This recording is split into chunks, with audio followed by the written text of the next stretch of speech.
সর্বশেষ জুলাই আন্দোলনে যারা আহত হয়েছে তাদের মধ্যে উল্লেখযোগ্য 4 জন তারা দৃষ্টিশক্তি ফিরে পেতে খুব কষ্ট হচ্ছে। আদৌ পাবে কিনা আমরা সন্দিহান। এমত অবস্থায় ওদের খুব যৎসামান্য যে চিকিৎসা হয়েছে তারা কোনোভাবেই খুশি না। তাদের মধ্যে যথেষ্ট ক্ষোভ কষ্ট আমরা দেখতে পেলাম এবং আমরাও উপলব্ধি করেছি। আমরা এখানে আজকে দ্বিতীয়বারের মতো আমরা বিএনপি পরিবার উপস্থিত হয়েছি, তাদের পাশে দাঁড়িয়েছি। আমাদের ভারপ্রাপ্ত চেয়ারম্যান জনাব তারেক রহমান সরাসরি নির্দেশ দিয়েছেন, আমরা খোঁজখবর রেখেছি। আজকেও আমি নিজে সহ আমাদের এই বিএনপি পরিবারের নেতৃবৃন্দ উপস্থিত হয়েছেন, আমাদের ডাক্তার সাহেবরা এখানে উপস্থিত আছেন। তারা কিন্তু খুব আন্তরিক। কিন্তু আমি যদি একটু বেশি আসলে বলবো না, তবে যেটা লক্ষণীয়, সরকার কেন আন্তরিক হবে না? আরও বেশি আন্তরিক হওয়া উচিত ছিল। দায়িত্ব নেওয়া দরকার ছিল।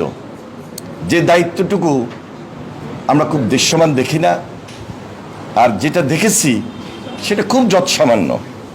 সর্বপ্রথম দায়িত্ব ছিল এই সরকারের, যারা বিগত আন্দোলন সংগ্রামে গুম খুন হয়েছে, শহীদ হয়েছে, পঙ্গুত্ব বরণ করেছে, দৃষ্টিশক্তি হারিয়েছে, বিচ্ছিন্ন বিক্ষিপ্তভাবে না দেখে দায়িত্ব নিয়ে দায়িত্ববোধ থেকে একটা সেলের মাধ্যমে সর্বোচ্চটা করা, সর্বোচ্চভাবে এদের পরিবারের পাশে দাঁড়ানো। সেখানে আমরা খুব তাচ্ছিল্য দেখছি, স্বল্পতা দেখছি। এজন্য ক্ষোভের সাথে আমি বলতে চাই, আমাদের প্রত্যাশার জায়গা থেকে দাবি এত বেশি যে এই পরিবারের পাশে সরকার অবশ্যই দাঁড়াতে হবে।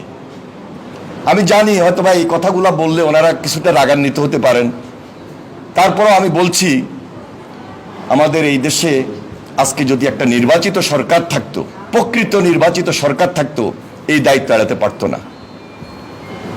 সুতরাং শুধু একটা পার্টি ডিসেম্বরে নির্বাচন চায়, কেন চায়, কি কারণে চায়, এটা বুঝতে হবে।